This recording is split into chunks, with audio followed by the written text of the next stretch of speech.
Major funding for these broadcasts has been provided by grants from New York Community Bank, Capital One Bank, Eastern Consolidated, M&T Bank, Sterling National Bank, Meridian Capital Group, Customers Bank, Aerial Property Advisors, Dime Community Bank, Perfect Building Maintenance. Additional funding has been provided by AKA Hotels Corman Communities, AmTrust Title Insurance Company, AVR Realty Company, Avison Young, Bank of America, Merrill Lynch, Bank Leumi USA, Briarwood Organization, CBRE, Chase Commercial Term Lending, Chase Mortgage Lending, JP Morgan Chase, Citizens Bank, Cohen Equities, Colliers International NYC, Collins Building Services, Connect One Bank, CPEX Real Estate Services, Douglaston Development, Levine Builders, Flushing Bank, Friedman LLP, Handler Real Estate Organization, Handro Properties, Hodges Ward Elliott, Inc., Investors Bank, James D. Kuhn Real Estate Center at Syracuse University, Kilroy Architectural Windows, Madison Realty Capital,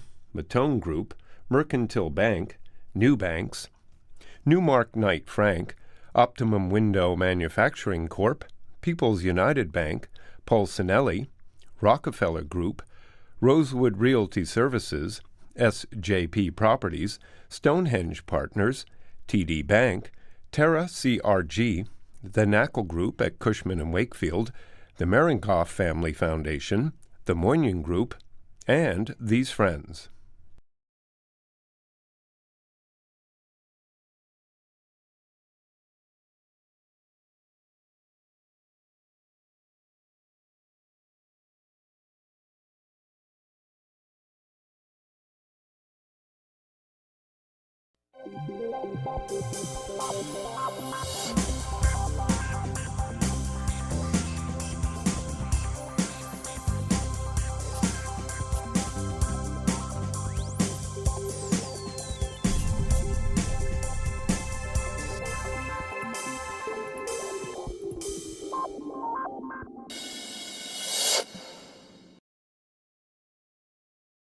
So it's New York City. It's New York City in the region. People do business here. People are moving here each and every day. Everything is evolving about this region. So today, due to the help of my friend Alan of Capital One, I've assembled a group of business leaders to talk about how it is to do business in the metro New York, New Jersey region. As I said, my guest today is Alan Ackbarali. That's correct. Okay, who's the market manager for the CNI Middle Market Capital One Bank. On the other side, we have the executive chairman of White Oak Commercial Finance. Yes. Okay, Andy Tananbaum. Okay, on the other side, the New Jersey people who moved to New Jersey many years ago, Jonathan Slass, who is one of the co-presidents of Rotor Clip. And last but not least, another New Jersey person, but we're not holding it against it, Harry Gaffney, who's the CFO of Komar Industries. So, I mean, you have an interesting background with your family because you were once in the manufacturing business. You were in the ribbon business. You were in the factoring business. I was a little young for that. Oh, I know you were a little young. But, you know, it's a family tradition, a Tananbaum tradition. So how has the market changed? Is it harder to do business today in the metro region, okay, because business has changed?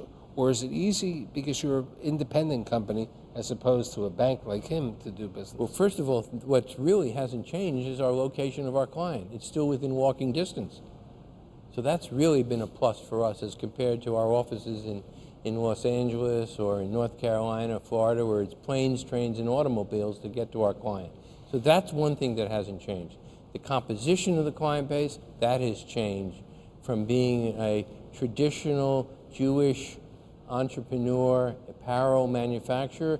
Now we have Chinese and we have Indian manufacturers who brought their business here to the United States to distribute. You were also in the financing of employment, temporary employees over the years, right? Yes, in fact, that's a great business, and we sold that business, and we're thinking about going back into it. It's a very nice receivables business. It's great when the economy is growing. People need extra help, so we finance their receivables. In addition, when things are slowing down, it's a way to buffer down the amount of employees you have because they're not full-time and permanent employees. We were talking just before we started taping that after 9/11 with the KYC, how hard is it for you to do business today? It's gotten very difficult, Mike. The compliance that we put and the KYC requirements that we put our clients through, and he can attest to this, it's almost every time he comes to me and he has a new idea, I ask him, so have you vetted this, or how are we going to vet this? Let's make sure that we can get our arms around. For us and for Andy, I think they have a KYC policy as well, Global White Oak Global Advisors, and it's always, you have to go back to following the cash. Where's the cash coming from for the banks? And from, I think after 9/11 with the terrorist activity, the banks have gotten smarter about asking the clients for their policies and procedures. Who are they doing business with? Who are their clients doing business with? Because you actually want to find out, where is that cash coming from? What's the source of it? Is it being diverted inadvertently, or is it coming right through to the clients? Let's go to a company that's been around since 1905, okay? I'm not saying that Harry's been here since 1905. At one time, you were in Manhattan. Correct. Okay? Then opportunities came out to go to Jersey City, some good financial incentives. The Jersey City and the Grow Green and other initiatives were there. But what really has changed over the years is where you're manufacturing today. Yes. Charlie's grandfather, Charlie Komar's grandfather, I've had the luxury of working for the Komar family for the last 15 years, and we've grown tremendously during that time. And Charlie's grandfather started the business in Lower Manhattan.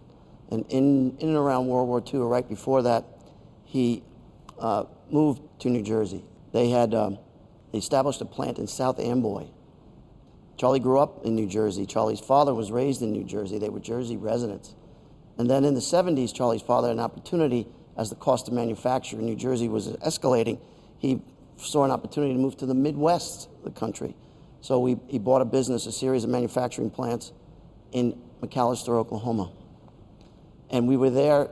I joined the company in 2001, right after 9/11. And in 2005, I believe, we finally shuttered the last U.S. manufacturing plant we had in Oklahoma and moved all full package to the Far East. So I can tell you a story because I was there at the very beginning of we'll call it the exit from 7th Avenue manufacturing, Pennsylvania manufacturing, wherever, out to the Far East around 1985, even a little bit earlier. All of our clients were manufacturing in the United States, and they were manufacturing in the South or where have you, or in New York City. When I sold our business in 1998, I would say that 95% or more of our clients were in the offshore manufacturing business. They were no longer making stuff in the United States, and we were very instrumental in helping them to survive with the difficulty of labor costs here in the United States during the period from 1985 until 2000. And now we go to the total opposite. We have a company who's been around for what, 60 years. 60 years, who continues to manufacture in New Jersey, okay? I mean, so why do you do it over there while perhaps if you went to Cambodia, or perhaps you maybe gone to a skilled place like Switzerland, okay, you know, or maybe Ireland, you could manufacture this. Why do you manufacture in New Jersey? I make parts. And explain what you manufacture, because that's I as make opposed parts to called- apparel. I make parts called retaining rings. They're fasteners. They hold things together the way a nut and a bolt would hold something. People use them when they're manufacturing lots of things. If you're making one of something, you wouldn't use my part. Why do we produce in this region? Number one, we have a lot of technology we've developed that lets us be very efficient with our workforce. We've done that by constantly investing in equipment. We could move to another part of the country or another part of the world, and in some cases we've done that to complete our product. So kind of like the way computers are made, where they're made to a certain point, they wait for the order and then they finish them, we do the same thing by completing in parts of the world with the lower value added, lower labor costs near where our customers are. but by controlling our technology, we control the quality, we control our reputation, and people that buy our parts, we're usually the least expensive item in a car, but we can cause huge problems. We could also stop the assembly line just as quickly as the most expensive item. Can I ask you a question?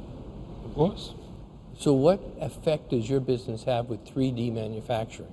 So additive manufacturing. So normally, anytime you think of manufacturing or anything, it's reducing or removing things. Now all of a sudden we've got 3D manufacturing.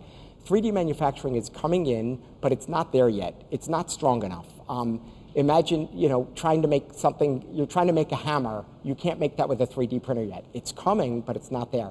So right now, we're using 3D manufacturing to make parts or to make guards for machinery. Eventually, it'll be parts of the machine, and then eventually the parts that we sell. So Jonathan, and I know you talked about trying to get your arms around the quality control and being close to it. Why not Asia, similar to a Komar? So our experience with this product is that people cheat. And people cheat in our factory too. I'm constantly watching and trying to say, how do we control what's going on? I've got managers in production that want to get more parts out. I've got people in other departments that want to increase their bonuses by lowering the amount of people they have. And we're able to control it by doing it in one location and seeing the whole picture and taking a long view. We work with our bank, with Capital One Bank, to take this long view. They know we take the long view, and we're able to control the quality, deliver to the customers, and grow with them as they grow around the world.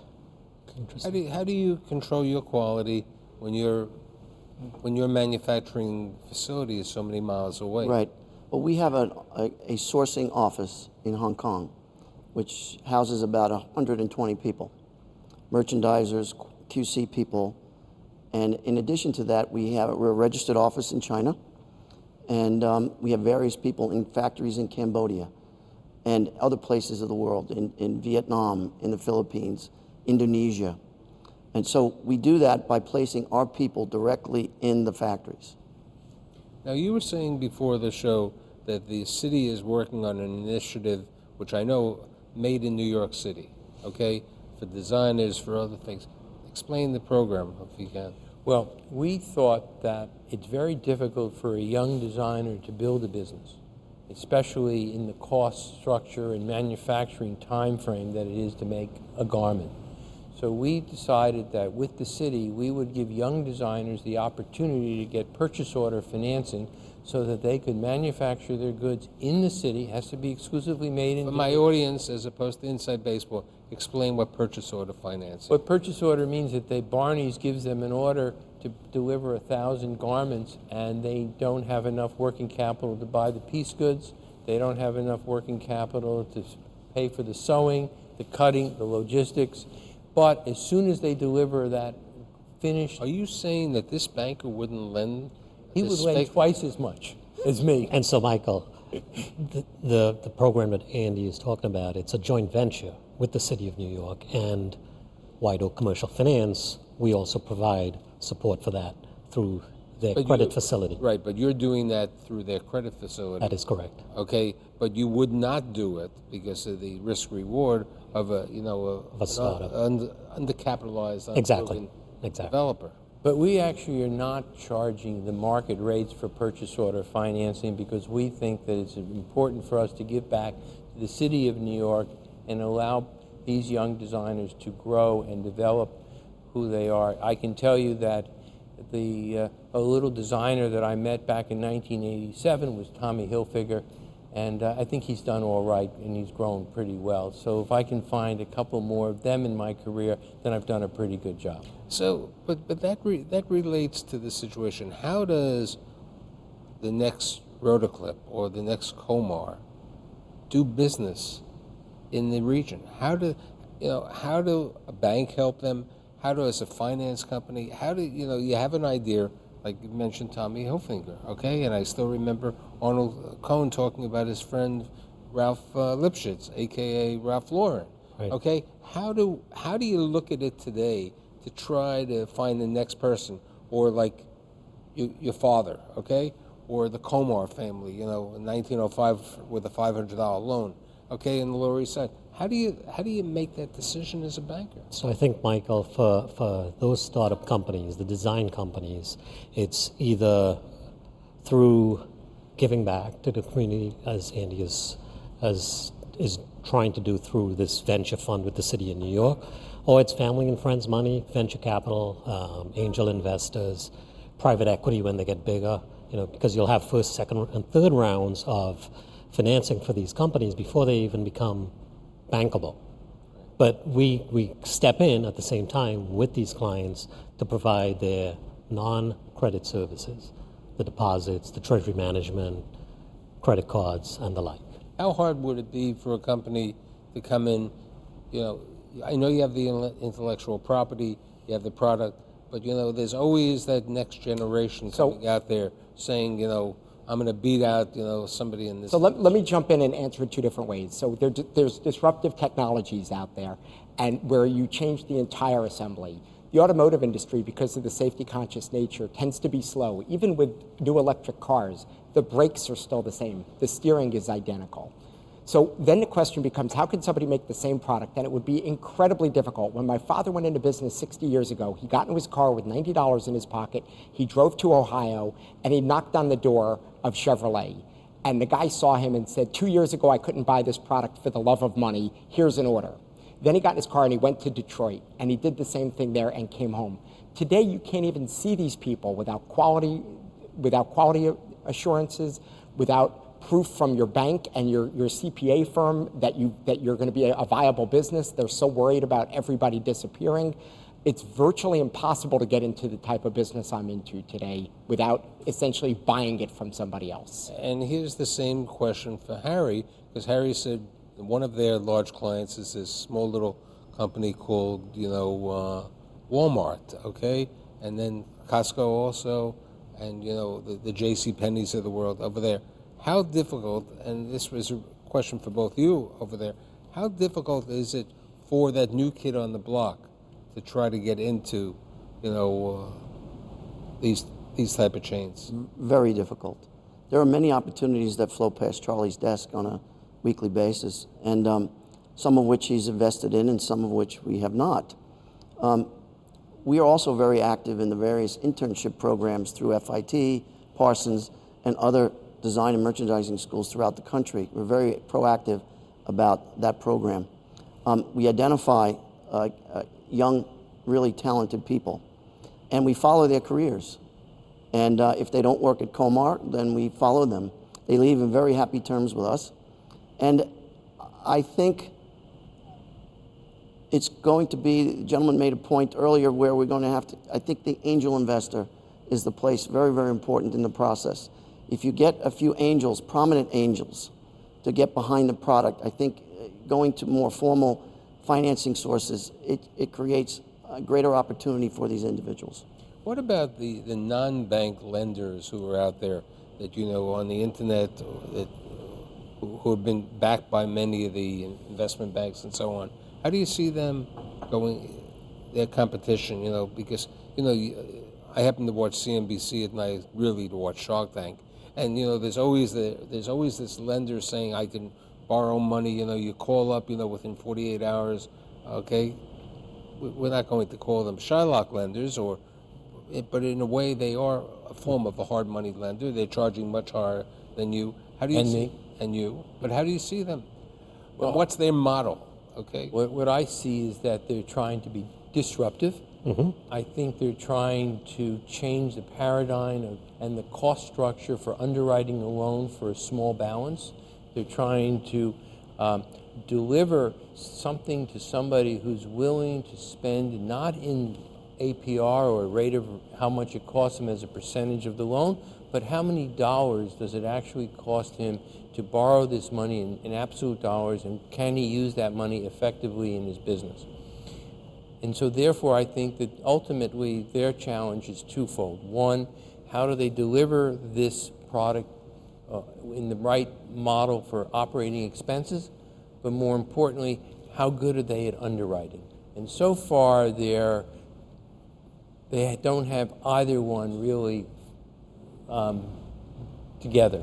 So here's a question for all of you. So where are the since we're all capitalists here, we're all looking. Where are the opportunities for a Komar, a White Oak, a Rotor Clip, and Capital One in the next 5-10 years? Okay, where do you see the opportunities? Well, first of all, I think the opportunity for White Oak is that we have the ability in the balance sheet to make much larger loans than we did as a private company.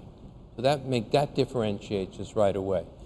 Number two, we will develop products that we think are important. White Oak has a healthcare finance business. We have a trade finance business. We have an asset-based lending business. They don't. They have a term lending business. So capacity, the money, the private credit marketplace is almost it's very large in comparison, and we're finding that we have opportunities where the banks won't go to. So here's the question. So where, if with the KYO and everything else, where are the opportunities for a bank who are in the middle market lending today? So for Capital One, even in the middle market, we have segmented the business over the last 12 months, meaning we're building out industry verticals.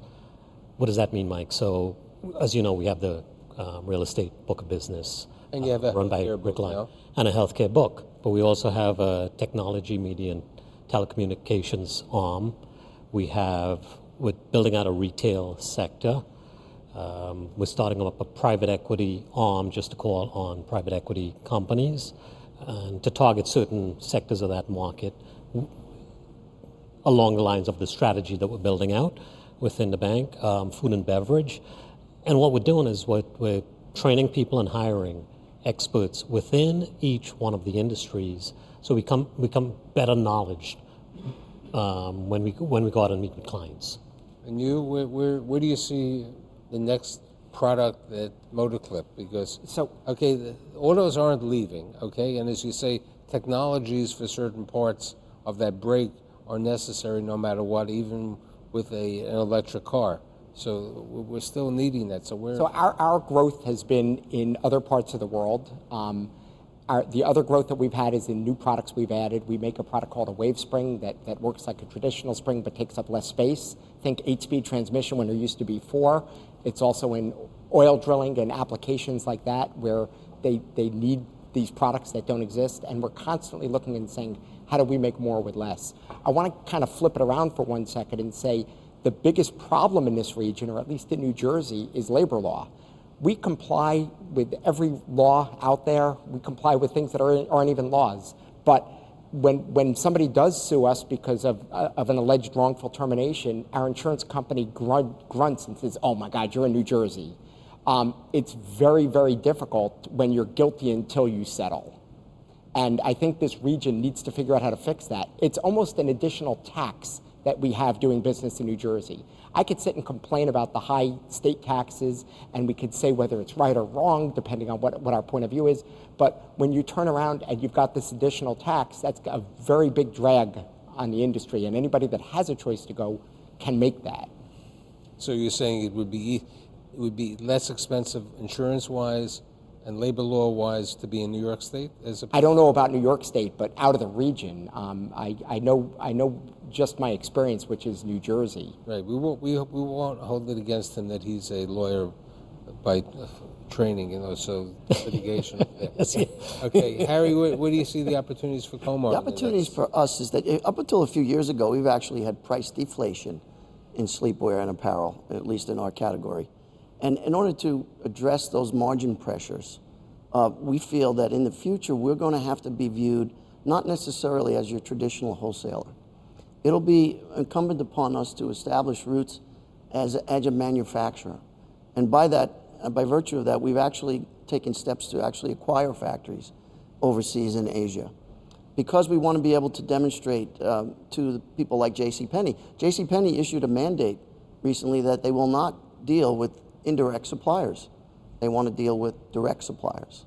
So to position ourselves as direct suppliers, we actually took the steps to acquire these businesses, but for other reasons, but primarily to not necessarily adhere to the traditional model, the wholesaling model. We think that is something that's under attack, and we're going to have to address that. The other thing is you have to manage your overheads. We have to look, part of the reason to move to New Jersey for us was an opportunity to lower our overheads. Let's face it, it costs less to operate a business in New Jersey than it does in Manhattan. And the other reason why we moved to Manhattan was that we were, through growth, organic and through acquisition, we were in disparate buildings in Manhattan, spread out. You have everything now in one building? We have everything in one building on 3 floors. So the communication of a corporate culture can be disseminated more easily. We provide breakfast for our people every day, every morning. It's the type of environment that the Komars want to operate in. The biggest topic that everybody always talks about is the effect of e-commerce on retail today. And, you know, this is a specific area that you're involved with and you're involved Yes. with, and Alan is. So where do you see it? Is it truly having that difficult effect on, we know about, there's no question about Sears, we know about difficulties with a number of these other companies, but the irony is that everybody thought Best Buy would go out of business. Correct. But Best Buy has survived, okay? So how do you as a bank look at e-commerce and retail So when I and manufacturing? Right. So there's a couple of things, right? So when I think about e-commerce, there's artificial intelligence, there's a lot of digital applications coming out today. A digital application cannot make a loan decision, right? But you can program enough information into it if you have statistics, and I think that's what the bank has done, Capital One, historically on the credit card side of the bank. E-commerce, so we're looking at the retailers, talking to our clients like Andy and White Oak to get a pulse on what they're seeing, because we will touch that client a couple times a month. They will touch that client every single day. They'll touch a Walmart, a Kmart, a JCPenney, I'd like Kohl's. to just make the point about the internet. The internet is a slippery slope. With Amazon, Amazon will come into Komar and they'll want to buy every product that we make. You have to be very cautious with dealing with them as to not necessarily do that. Sell them every product. Why? Because unless there's price protection in your retail, you don't want to undercut your department store customer because you'll hear about it. Right. So therefore, it's very incumbent upon you that you protect your brands, whether they be licensed or owned or otherwise. You know, just a quick aside, and then I have to finish. There's a new outlet mall being built in Staten Island, and certain people are saying, they can't get all the stores in the chain because Macy's and everyone else is saying we have a geographic limit on how far you can be. So, I think retail will survive. I think the Best Buy example is still there, and I believe what you're saying specifically about dealing with Amazon is they control too much of your life. So I think business in New York region continues to grow with so many people, with a population over here, and this is the best part of the country to do business. And I'd like to thank Alan, Andy, Jonathan, and Harry, and I'll see you next week.